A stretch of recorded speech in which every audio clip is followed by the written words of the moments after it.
In this quick tutorial, I'm gonna show how to zoom in on part of a video in Premiere Pro. Before starting, here's paint a still image onto my timeline so that I can show you above this image. The same way you can zoom video clip. Open effect panel. Search here transform. Drag this effect onto the image clip. Then go to effect controls. Under the transform effect, choose a shape. I'm choosing a circle shape.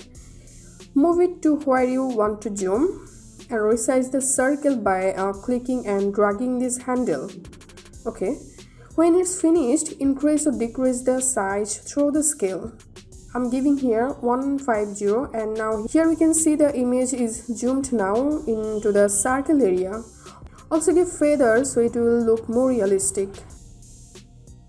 That's it for now. If you find this video helpful, make sure to subscribe this channel. Thank you.